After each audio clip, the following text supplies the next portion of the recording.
ഇറാനും ഇസ്രയേലും തമ്മിലുള്ള വിദ്വേഷം കനക്കുന്നു. പശ്ചിമേഷ്യയിൽ സംഘർഷ സാധ്യത വർദ്ധിപ്പിച്ച് ഇറാൻ ഇസ്രയേൽ ഭിന്നത തുടരുന്നതിനിടെ ഇറാന് നേരെ മിസൈൽ ആക്രമണം നടന്നതായി റിപ്പോർട്ട്.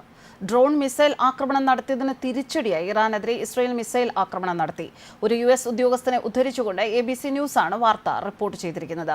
ഇറാൻ നഗരമായ ഇസഫഹാനിൽ സ്ഫോടന ശബ്ദം കേട്ടതായും എന്നാൽ ഇതിന്റെ കാരണം കൃത്യമായി വ്യക്തമായിട്ടില്ല എന്നും ഇറാൻ ഫാർ ന്യൂസ് ഏജൻസിയും അറിയിച്ചു. നദാൻസ് ആണവ കേന്ദ്രമടക്കം സ്ഥിതി ചെയ്യുന്ന ഇറാന്റെ നിർണായക പ്രദേശമാണ് ഇസ്ഹാൻസ് പ്രവിശ്യ. ഇറാൻ വ്യോമപാതയിലൂടെയുള്ള നിരവധി വിമാനങ്ങൾ തിരിച്ചുവിട്ടതായി CNN റിപ്പോർട്ട് ചെയ്തിരിക്കുന്നു. ഏപ്രിൽ 1 സിറിയൻ തലസ്ഥാനമായ ഡമാസ്കസിലെ ഇറാൻ നയതന്ത്ര കാര്യാലയത്തിൽ ഇസ്രയേൽ നടത്തിയ ആക്രമണമാണ് സംഘർഷങ്ങൾക്ക് കാരണമായത്. തുടർന്ന് ഇതിന് തിരിച്ചടിയൊന്നോണം ശനിയാഴ്ച 300-ലധികം ഡ്രോണുകളും മിസൈലുകളും അയച്ച് ഇറാൻ മറുപടി നൽകിയിരുന്നു. മിസൈൽ ആക്രമണം നടന്നതായി വിവിധ മാധ്യമങ്ങൾ റിപ്പോർട്ട് ചെയ്തു എങ്കിലും ഇത് ഇതുവരെ ഇറാൻ സ്ഥിരീകരിച്ചിട്ടില്ല. എന്നാൽ നിരവധി ഡ്രോണുകൾ വെടിവെച്ച് വീഴ്ത്തിയതായി ഇറാൻ അറിയിച്ചു. ആക്രമണ വാർത്തയെ തുടർന്ന് ടെഹ്റാൻ ഇമാം ഖൊമൈനി അന്താരാഷ്ട്ര വിമാനത്താവളം അടച്ചു. ഇറാനിലേക്ക് പുറപ്പെട്ട എമിറേറ്റ്സ് ഫ്ലൈ ദുബായ് വിമാനങ്ങൾ തിരിച്ചുവിടുകയും ചെയ്തു. വ്യോമത്താവളത്തിന് സമീപം സ്ഫോടന ശബ്ദം കേട്ടതായി ഇറാൻ വാർത്താ ഏജൻസിയും സ്ഥിരീകരിച്ചിട്ടുണ്ട്. എന്നാൽ നടന്നത് മിസൈൽ ആക്രമണം തന്നെയാണോ എന്നതിൽ ഇതുവരെ സ്ഥിരീകരണമില്ല. ആണവ കേന്ദ്രങ്ങൾ സുരക്ഷിതമാണെന്നും ഇറാൻ വാർത്താ ഏജൻസി അവകാശപ്പെട്ടു. അതേസമയം വ്യോമ നിയന്ത്രണങ്ങളുടെ ഭാഗമായി എമിറേറ്റ്സ് ഫ്ലൈ ദുബായ് വിമാനങ്ങൾ വഴിതിരിച്ചുവിട്ടതായും ടെഹ്റാനിലെ ഇമാം ഖൊമൈനി രാജ്യാന്തര വിമാനത്താവളം അർദ്ധരാത്രി വരെ അടച്ചിട്ടതായും റിപ്പോർട്ടുകളുണ്ട്.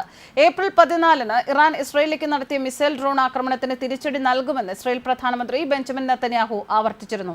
ഇതിന് പിന്നാലെയാണ് സ്ഫോടനം സംബന്ധിച്ച പുതിയ റിപ്പോർട്ടുകൾ പുറത്തുവരുന്നത്. ഇറാന്റെ നടപടിയോട് അതേ നാണയത്തിൽ പ്രതികരിക്കരുതെന്ന നിർദ്ദേശവുമായി US-ഉം UK-യും ഉൾപ്പെടെയുള്ള പാശ്ചാത്യ രാജ്യങ്ങളും രംഗത്തെത്തിയിരുന്നു. പശ്ചിമേഷ്യൻ മേഖലയെ സംഘർഷത്തിലേക്ക് തള്ളിവിടുന്നതിലേക്ക് പ്രത്യാക്രമണം വഴിവെക്കുമെന്നായിരുന്നു ലോകരാജ്യങ്ങൾ മുന്നോട്ട് വെച്ച ആശങ്ക. ഇതിന് പിന്നാലെയാണ് ഇസ്രയേൽ തിരിച്ചടി നൽകിയതെന്നാണ് ആക്രമണം സംബന്ധിച്ച റിപ്പോർട്ട് പുറത്തുവിട്ട പ്രമുഖ മാധ്യമങ്ങളുടെ പ്രതികരണം. എന്നാൽ ഇസ്രയേൽ ആക്രമണം സംബന്ധിച്ച കൂടുതൽ വിവരങ്ങൾ ഇതുവരെ പുറത്തുവന്നിട്ടില്ല. ഇതോടെ പശ്ചിമേഷ്യൻ മേഖലയെ സംഘർഷത്തിലേക്ക് തള്ളിവിടുന്നതിലേക്ക് പ്രത്യാക്രമണം വഴിയൊരുക്കിയേക്കും.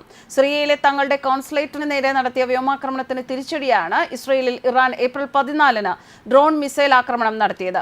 300-ലധികം മിസൈലുകളും ഡ്രോണുകളും ഇറാൻ വിക്ഷേപിച്ചുവെന്നാണ് റിപ്പോർട്ടുകൾ. ഇതിൽ 99% പ്രതിരോധിച്ചതായും ഇസ്രയേൽ സൈന്യം അറിയിച്ചു.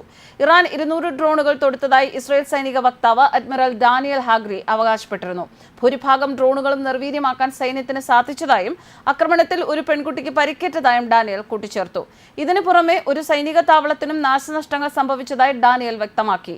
ഇറാഖ് സിറിയ അതിർത്തിയിൽ അമേരിക്കയുടെയും ബ്രിട്ടീഷ് യുദ്ധവിമാനങ്ങൾ ഡ്രോണുകൾ തകർത്തതായും റിപ്പോർട്ടുകളുണ്ട്. വ്യോമാതിർത്തി ലംഘിച്ച ഡ്രോണുകൾ ജോർദാനും നിർവീര്യമാക്കിയിരുന്നു. ഇറാൻ സൈന്യത്തിന്റെ സുപ്രധാനമായ എയർബേസ് ഉൾപ്പെടെ സ്ഥിതി ചെയ്യുന്ന പ്രദേശമാണ് തലസ്ഥാനമായ ടെഹ്റാനിൽ നിന്ന് 350 കിലോമീറ്റർ അകലെ സ്ഥിതി ചെയ്യുന്ന ഇസ്ഫഹാൻ. സ്ഫോടനങ്ങളുടെ പശ്ചാത്തലത്തിൽ വ്യോമഗതാഗതത്തിനടക്കം ഇറാൻ നിയന്ത്രണം ഏർപ്പെടുത്തി. ഇസ്ഫഹാൻ, ഷിറാസ്, ടെഹ്റാൻ നഗരങ്ങൾക്ക് മുകളിലൂടെയുള്ള വ്യോമഗതാഗതവുമാണ് നിരോധിച്ചിരിക്കുന്നത്. News desk Karma news.